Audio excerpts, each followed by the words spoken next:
Dan pada hadis yang ke-36, Nabi dan Safiyah kemalangan. An Anas bin Malik radhiyallahu anhu qala kunna ma'an Nabi sallallahu alaihi wasallam مقفله من عسفان ورسول الله صلى الله عليه وسلم على راحلته وقد أردف صفية بنت حيي فعشرت ناقته فصرع جميعا فاقتحم أبو طلحة فقال يا رسول الله جعلني الله فداءك قال عليك المرأة فقلب ثوبا على وجهه وأتاها وألقاه عليها وأصلح لهما مركبهما فركبا فاكتففنا رسول الله صلى الله عليه وسلم فلما أشرفنا على المدينة قال آئبون تائبون آبدون لربنا حامدون ولم يزل يقول ذلك حتى دخل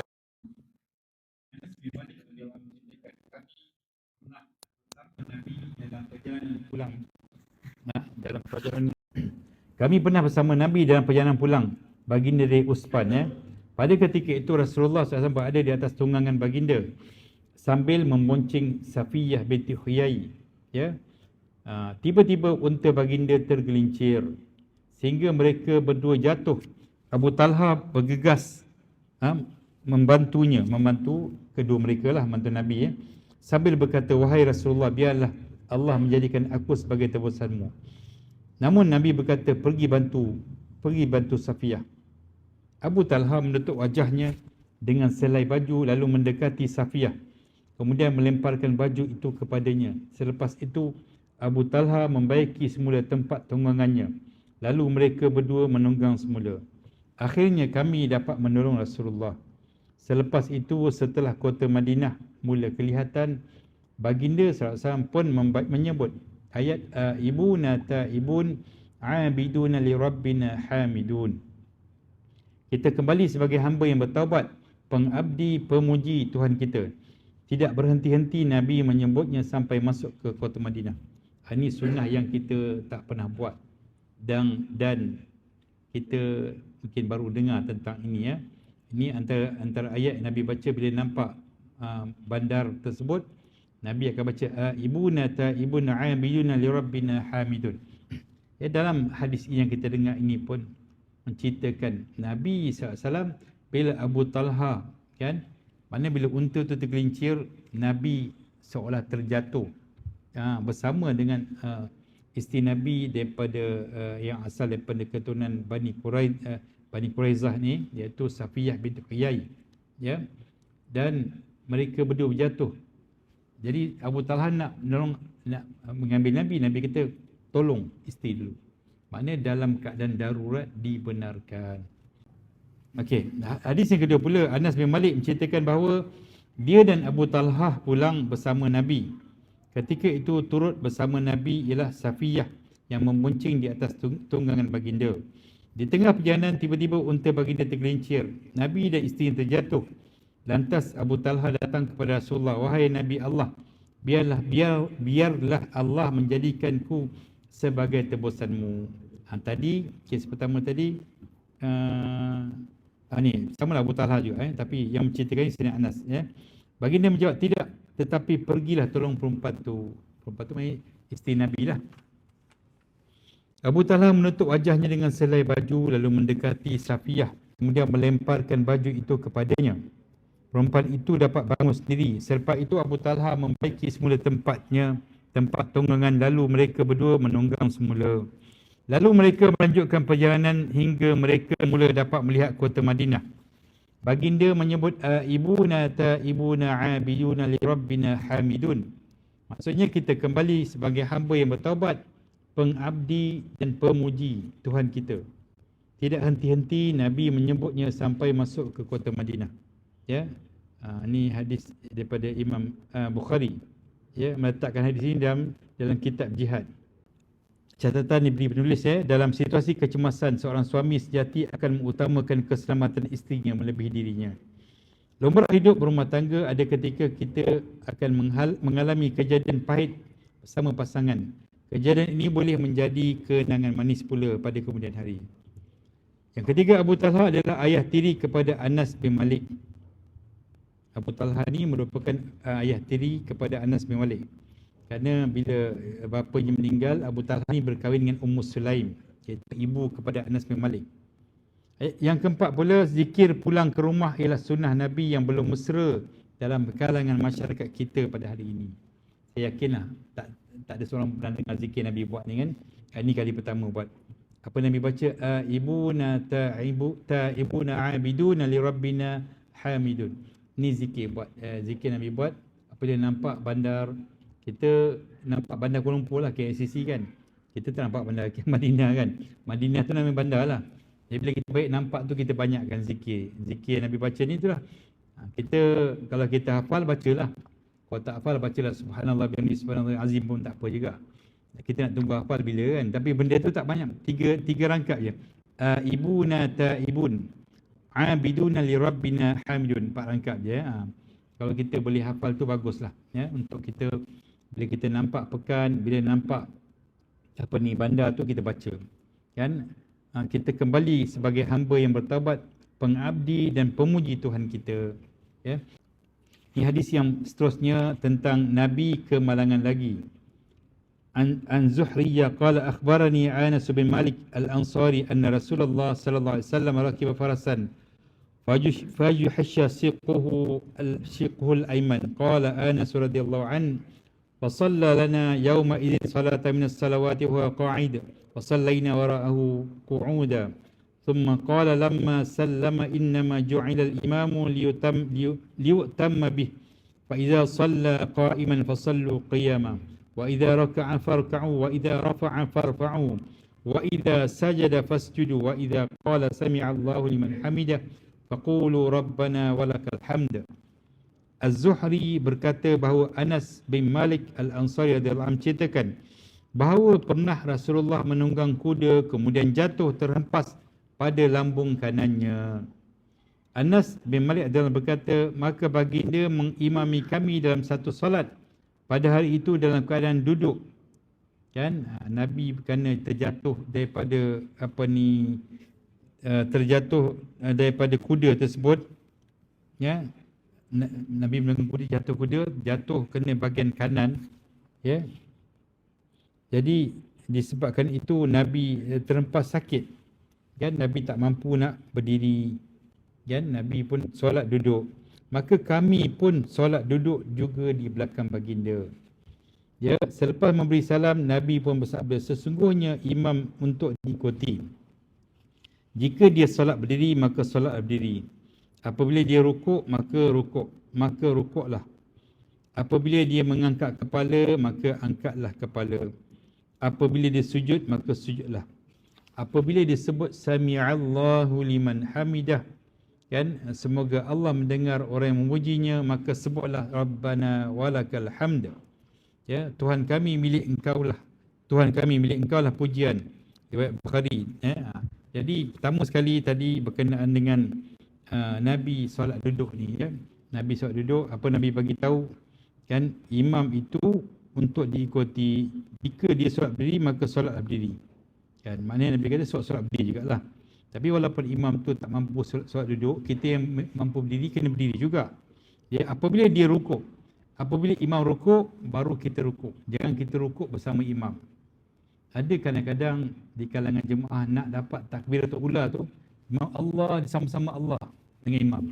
Kadang-kadang dia baru daripada imam, batal semayang tu kan. Imam Allahu Akbar, sama-sama takbir imam.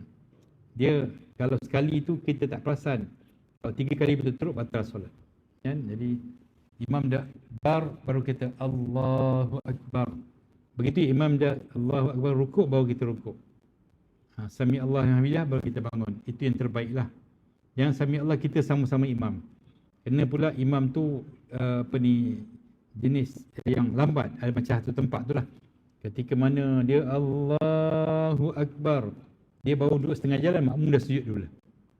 Makmum dah sujud. Jadi perkara ini boleh membatalkan solat para jemaah tersebut. Dan imam pun kena cerdik lah sikit. Kalau tahu tak mampu nak cepat tu, mana ikutlah tune takbir yang kita buat, Allahu Akbar, Allah, ataupun rukuk dulu baru sebut Allahu Akbar. Begitu juga daripada qiyam nak pergi sujud, pertengahan sujud baru sebut Allahu Akbar.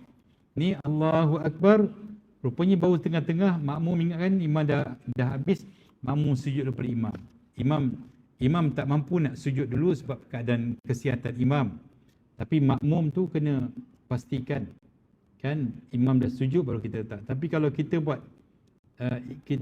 lirik takbir tersebut kadang-kadang cepat, Allahu Akbar, padahal kita baru tengah-tengah, makmum dah sampai ke sujud dulu. Tak boleh lah. Jadi kita pula imam dikira macam menipu pula kan. Kadang-kadang imam tu nak sujud terakhir kan, sujud terakhir pun nak tahiyat, Allahu Akbar. Jadi makmum ikut lirik imam tu, makmum ingat pergi berdiri, rupanya imam pergi duduk tahiyat kan. Maknanya imam pergi berkena dengan makmum, puan dia cakap begini kan, berlaku begini ya. Jadi tak manis lah gitu. Jadi kita kena ikut rentang, kena ikut rentak juga keadaan macam mana supaya tidak menyebabkan makmum tu terkeliru dengan imam tersebut. Untuk mengelakkan kita bersama-sama imam atau mendahului imam. Kadang-kadang imam punya takbir lambat masuk, makmum Allahu Akbar kan, laju kan. Sama juga macam ketika rukuk, Allahu Akbar, kita nampak makmum rukuk, nampak imam rukuk, baru kita makmum rukuk. Dengan imam Allahu Akbar, kita dengar Allah, kita pun ikut sama-sama rukuk dengan dia. Sama-sama tu boleh kalau 3 kali betul-betul batal. Tak boleh. Kalau mendahului contohnya imam Assalamualaikum, makmum tu Assalamualaikum warahmatullahi, makmum dah warahmatullah dulu, imam baru buat assalam, batal semua. Boleh menyebabkan batal solat kita. Sebab syarat dia imam dulu baru kita ikut. Dan syaratnya imam salam dulu baru makmum bersalam. Ni kalau makmum salam daripada imam, apa cerita kan? Boleh menyebabkan batal solat lah kalau tak berhati-hati. Sebaik-baiknya itu Nabi bagi tahu, bila imam rukuk, nampak rukuk baru kita rukuk, nampak sujud baru kita sujud. Itu yang terbaik, yang beradab begitulah. Tapi kalau imam kita merasakan kita tidak mendahului imam pun boleh juga, tapi kurang adab. Yang terbaik kita ikut sama-sama. Bila imam Allahu Akbar baru kita Allah. Bila imam Allahu Akbar kita nampak rukuk baru kita rukuk. Itu yang Nabi ajar begitu ya. Seperti pada hadis ni lah ya. Selepas beri salam, Nabi pun bersabda, sesungguhnya imam untuk diikuti jika dia bersolat berdiri, maka solat berdiri. Apabila dia rukuk, maka rukuklah. Apabila dia mengangkat kepala, sami Allah liman hamidah, baru kita angkat kepala, maka angkatlah kepala. Apabila dia sujud, maka sujudlah. Nampak imam sujud baru kita sujud. Bukan nampak imam kita sama-sama sujud. Nampak imam sujud baru kita sujud. Dan bila imam sebut sami Allahu liman hamidah, kita sebut Rabbana walakal hamd. Ketika satu peristiwa bila Nabi sebut sami Allah liman hamidah, datang satu sahabat kata hamdan tayyiban katsiran mubarakan fi. Jadi habis sembahyang Nabi tanya, siapa yang baca begitu? Sahabat ni rasa macam risau. Saya Rasulullah. Ketika kamu baca, aku nampak berebut-rebut lebih kurang 30 malaikat sedang mencatat kebaikan daripada apa yang kamu bacakan tadi. Jadi bermakna dalam satu konteks lain kan, maknanya sahabat Nabi tak pernah ajar gitu. Bila dia buat, Nabi membenarkan perbuatan dia. Kemudian dengan baca begitu, ada lebih 30 malaikat berebut-rebut menulis kebaikan daripada apa yang dibaca. Sebab tu sunnah bagi kita lah. Rabbana walakal hamd hamdan katsiran tayyiban mubarakan fi. Kalau nak panjang ya, hamdan tayyiban katsiran mubarakan fi. Rabbana walakal hamd mil'ul ardi mil'u ma syi'ta min syai'. Mil'ul ardi mil'us samawati wa mil'ul ard wa mil'u ma syi'ta min syai'in ba'd. Itu yang paling panjang lah. Walau bagaimanapun, i'tidal ini merupakan rukun pendek. Dia tak boleh sama macam Fatihah. Panjang mana baca Fatihah, kecuali dalam bab kunut saja. Kunut boleh lah, kunut nazilah ke kunut subuh tu boleh lah. Kunut subuh pun okey, dia tak boleh lebih panjang pada Fatihah. Tapi kunut nazilah ni special sikit lah untuk kita baca. Sebab atas dasar sebab-sebab tertentu kita baca tu dibenarkan. Sedangkan Nabi SAW pun membaca kunut dan Nabi doa Allahumma la'ana Bani Zakwan wa Bani Ri'il wa Bani Uyasyah dan wa Bani Sulaim. Nabi mendoakan untuk orang-orang yang membunuh dalam peristiwa Bi'ru Ma'unah tersebut. Dan sehingga malaikat Jibril alaihissalam datang kepada Nabi dan bagi tahu, wahai Rasulullah, kerana bila satu laknat ataupun doa laknat ini, maknanya makin jauh mereka daripada rahmat Allah Subhanahu Wa Taala. Yang membuat perkara onar dengan pembunuhan ini satu kaum. Bila satu kaum tu yang melakukan, contoh ada kaum Bani, Nabi sebut Bani Zakwan, Bani Uyasyah, Bani Ri'il dan Bani Sulaim. Pembunuhan mereka lakukan dalam satu masa saja. Tetapi doa ni Nabi baca sampai 1 bulan lebih. Dikhawatiri keturunan ataupun bani-bani ini jauh daripada rahmat Allah. Datanglah malaikat bagi tahu pada Rasulullah, cukupkah, jangan diteruskan kunut nazilah ini atas sebab tu. Dan peristiwa yang berlaku sekarang sebaliknya. Sebab ketika saya sedang bercakap, tuan-tuan sedang dengar, pembunuhan masih berlaku lagi. Tengok semalam satu orang wartawan Arab, dia melompat macam singa kan dekat perempuan tu, kata kan dia punya geram marah itu bukan biasa. Wartawan melompat macam singa bagi sepak dengan orang, kata tak apa kalau bunuh orang Gaza dibenarkan, tak apa. Sampai macam tu sekali dibuat.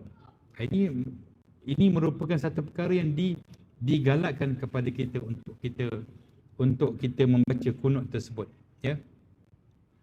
Zaman kita sedia maklum, ya, ketika perang Bani Abbasiyah, ketika Mongol menyerang khalifah terakhir.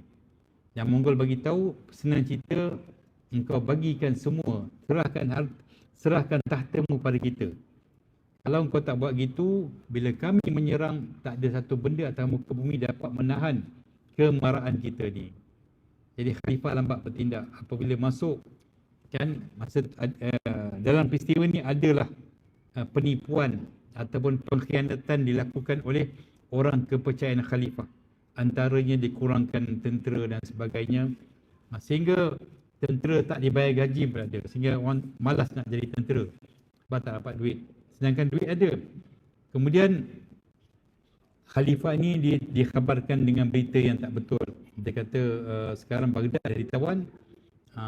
Dia punya penasihat bagi tahu, tuanku, mereka minta supaya anak tuanku dikahwinkan dengan mereka. Jadi Sultan ini pun percaya apa yang dikatakan, sehingga bila datang kat dia punya istana, rupanya ditangkap Sultan ini, dimasukkan dalam permadani kapit ni. Kemudian mereka di kalangan Mongol ini, mereka berpahaman seorang raja atau pemerintah, darah mereka tidak boleh jatuh ke bumi, kan. Jadi untuk mengelakkan jatuh bumi, dia masuk dalam kapit tersebut, kemudian digulung-gulung dan dipijak-pijak sampai mati, kemudian dicampakkan di sungai Furat dan Dajlah. Ini yang berlaku, ya. Dan ketika itu umat Islam ada yang sampai macam tu penakut. Datang seorang perempuan Mongol bagi tahu dengan seorang Islam, kamu tunggu sini, aku pengambil pedang datang. Orang Islam ni punya takut sampai datang, perempuan Mongol datang bawa pedang, pancung kepala, sampai macam tu sekali, ya. Tetapi setahun selepas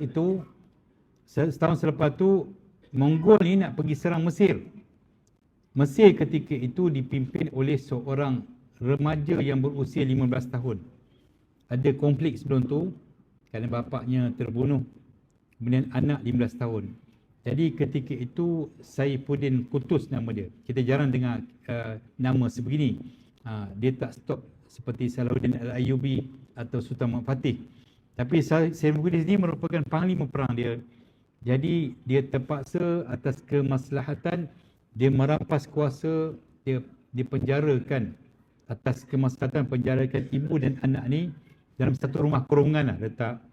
Kemudian dia terpaksa menyelamatkan negara dengan mengumpulkan harta benda cari untuk berperang dan menahan kemarahan Mongol ke Mesir ketika itu. Dan apa Saifuddin Qutuz ni buat? Dia minta izin daripada seorang ulama yang besar yang digelar sebagai Sultan Ulama, iaitu Izzuddin Abdus Salam, supaya membenarkan dia mengambil mengambil cukai pada penduduk Islam. Tapi Sultan ni bagi tahu boleh, dengan syarat didahulukan dengan pembesar. Harta pembesar ni kena bagi dulu. Dah habis harta pembesar, barulah dikutip pada orang-orang bawah dan kemudian pada orang-orang ramai. Jadi Sultan Saifuddin Qutuz ini, Panglima ini, selepas dia lantik jadi Sultan, dia mendahulukan dirinya dan keluarkan semua harta benda dia. Sehingga kan hartanya dia ada cuma kuda sahaja. Semua harta dijual. Barulah Mufti membenarkan dikutip. Sehingga dalam sekelip mata, Mesir ketika itu yang tenat dengan ekonomi jadi kaya raya. Akhirnya Saifuddin ni dapat, Sultan ni dapat mengumpulkan harta untuk beli banyak peralatan tentera.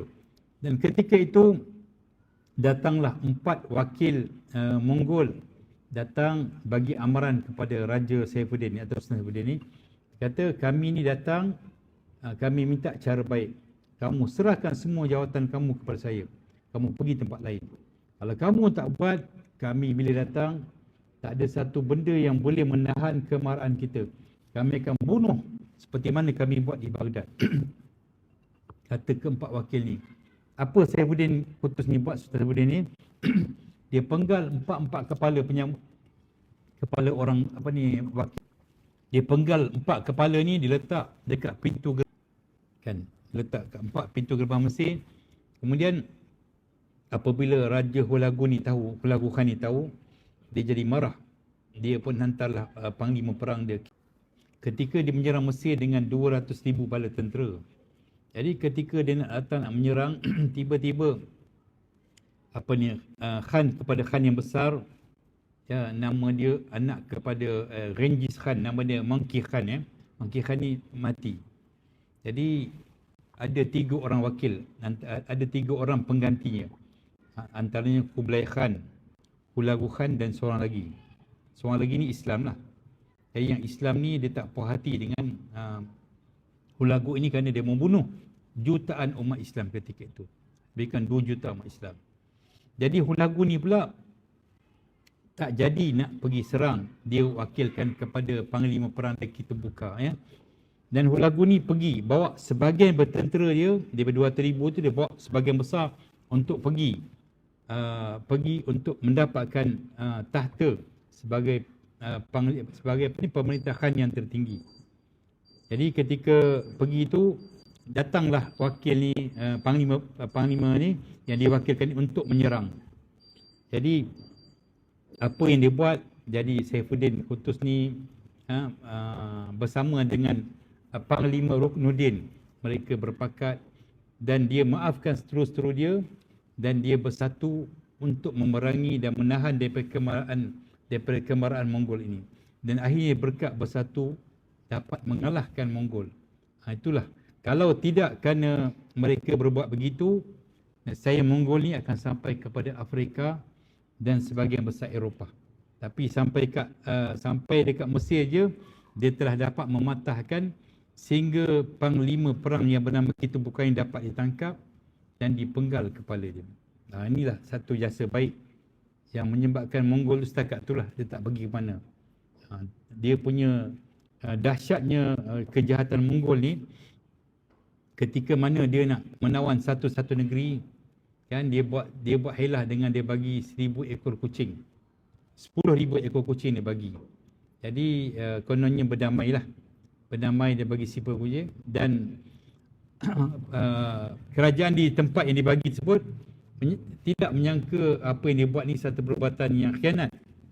Jadi bila kucing ni datang, dia dah bagi umpan dengan makanan, kemudian dia letakkan api pada kucing ini. Kucing ni kan berbulu, letak macam petrol ke apa, kemudian kucing ni semua akan bersepah di kota-kota, menyebabkan kota-kota yang diperbuat daripada kayu semua habis terbakar.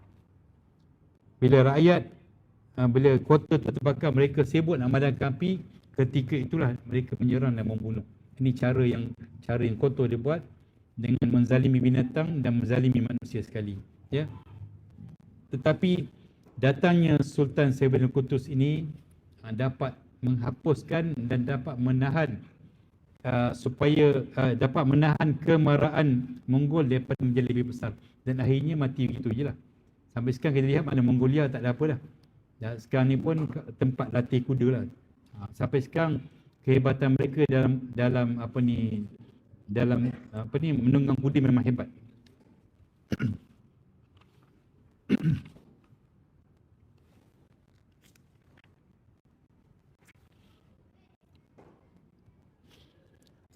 Pernah kemalangan jadi jalan raya bukan semestinya titik hitam dalam hidup.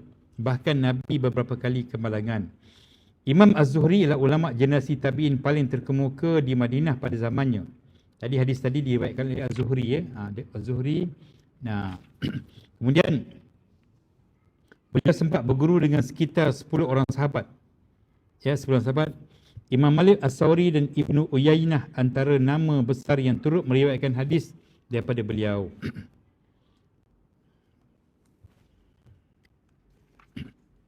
Jadi insya-Allah mudah-mudahan kita setakat ni dulu, dan kita akan sambung pada hadis yang ke-38 akan datang insya-Allah dengan tajuk Nabi bimbang isteri kemalangan, ya. Mudah-mudahan ada kebaikannya yang baik daripada Allah Subhanahu Wa Taala. Salah silap atas kekurangan dan kelemahan diri saya, maaf.